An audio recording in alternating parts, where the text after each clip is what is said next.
Hi, I'm Glenn. Dave's behind the camera. We're the NC Beer Guys. Welcome to another episode of the NC Beer Buzz. We found our way to Mooresville, North Carolina today to not a brand new brewery, but new to us. We've never been here before. They've been open about 11 months. We're here, like I said, in Mooresville at the Ghostface Brewing Company, which is also a pizza place in the back. They're kind of not together, but they're in the same location. We're going to talk to Mike Cuddy, who's the owner, manager, brewer. He's everything on the beer side. And he'll tell us a little bit about the pizza side too. Thanks for having us in. Oh, thanks for coming in. So we've been in about 11 months, you said. Yes. And were you a typical story as a home brewer who wants to do something different and better? You had another life, another professional life. How was the transition? It was challenging. I mean, everyone gets the same building apartment, all the hiccups and roadblocks that you get from the town or the state or even the government, but we fought through it. I mean, it took us about 6 months to get all our stuff together, and from there 3 months to do the build out, and we opened our doors. And you were telling kind of a funny story before we went on camera that you were coming in to do the brewery. Yep. You didn't really anticipate doing the food. No. But your lease and your zoning worked out that you kind of were forced into, your hand was forced a little bit. Yeah, we had to do food. There was a law on the books that it had to be 30% food and the rest could be alcohol. So where we're zoned, it's a mixed residential, so it had to have the inclusion of food. And if we had the food, then technically in North Carolina we're a restaurant or brew pub, and that falls into the category. And which was the whole side of the ballgame that you didn't really want to deal with and had no experience in. No, absolutely not. I mean, I got the health department forms, and it was Chinese to me, and I was like, I thought about breaking my lease, and then through a mutual friend. Maybe this wasn't such a good idea. No. Right. So through a mutual friend, we met with Davidson Pizza Company and brought them in, and we sublease out the pizza part. And you were saying they already had an establishment in Davidson. Yeah, they have a carry out. So but they didn't have a storefront brick and mortar place either for people to sit down and enjoy their pizza. No, so this is brand new to them. So it offered them a new opportunity too. Yes. But yet they kind of managed the pizza side. Yeah, they do the hard work, I do the fun work. Well, that's all right then, if you can get away with that. That's good. So when you're looking for pizza or beer in Mooresville, make sure you get in here. So as a home brewer, you had some recipes, you had some success, you had some pleasure out doing that. Is it the same thing doing it on this scale? How is this the build up to do it at this level? Yeah, I mean, I've been doing it for 10 years, and I've been to other breweries and talked to other brewers and try to get the knowledge and know-how to make it easier for us to do the transition. Right. We're small. We're 3-barrel system. Okay.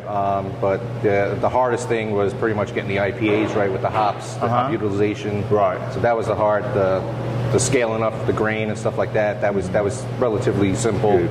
It's just getting the recipes down when you get into IPAs on a bigger scale. Right. So that took a couple batches to get right, and we seem to dial it in right now. Now, have you got a favorite style that you you must brew all kinds of styles. Yeah. I mean, we try to keep something dark, something light, something in between, something hoppy, something malty, just because where we are, it's not really craft beer central, but it's a lot of... So people are learning still, and they're coming in, they know beer a little bit, they may know they like beer, but they know the big brands. And so you've got to kind of start them on their journey for local beer and craft beer. Yeah, so they'll come in and say, this is what I like to drink, you got anything like that, and we'll steer them into something like that, or we'll say, you know what, you're going to like this, and give them that. I mean, we've converted Bud Light drinkers to Goza drinkers. So I mean, that's a big big step. Sure. And with that transition, you're also finding people that, since you've got food on premises too, you bring in some people who just come in for the food. Yep. And then the beer is kind of secondary to them, so you get that benefit too. Yeah. So we got a lot of like lunch crowd where they'll come in and say, oh, I didn't know that you guys really beer here, and then they'll come in for dinner. Right. Even if they knew you had beer, they didn't know you made the beer on premises. Right. Yeah. How fresh a lot of people don't get the concept. Right. And of course, he's carrying his own beer on tap. Yeah. And every once in a while, he said, running a small system, he might run out. Yeah. So you might occasionally pick up a local tap somewhere. Yep. But it's usually your beer. But you also got wine. Yeah, we got wine. We got ciders. And we do mead too. Okay. So. we bring something different that other establishments aren't bringing. So we'll make the meads in-house because we got a winery license as well. Okay. Now I assume with your production and just it's all you can do to keep your own taps full. So you don't have local accounts. No, not yet. Is that something? What does the future look like for you? Right now we're talking a couple of our investors. We were about to start distributing, and it got pretty much from the beginning of the year. It's just been blowing up. So we've been. So everything you make, you sold right on premises. Yeah. So we're trying to keep the coolers full. So right now we're talking about getting another investment, switching out the fermenters for bigger fermenters. Have you got the space on premises? Yeah, we have small space. I mean, it's tight. But you could do some more on premises. Yeah, we could get about another, probably I would say 12 barrels a month extra. Okay. In production. Right. So that'll get us close to 1,000 for the year. So that's something that we're aiming to, and then we're talking about probably, depending on how the year goes, by the end of the year, maybe finding a separate location to do production.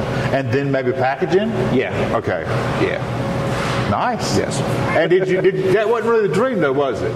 No, I mean, my vision is, and what I see, I don't think there'll ever be another Stone or New Belgium.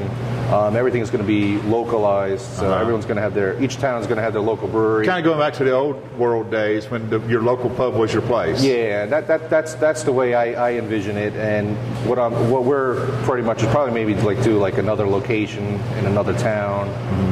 Bring the pizza man with you, maybe. Bring the pizza man with us. Something different. I mean. They make great food, right? And the relationship's been good. It's been good for both of you. So why absolutely. not? Yep. Duplicate what you can. Duplicate success. Yeah. Well, that's great. Well, we wish you all the success in the world. Appreciate That's great.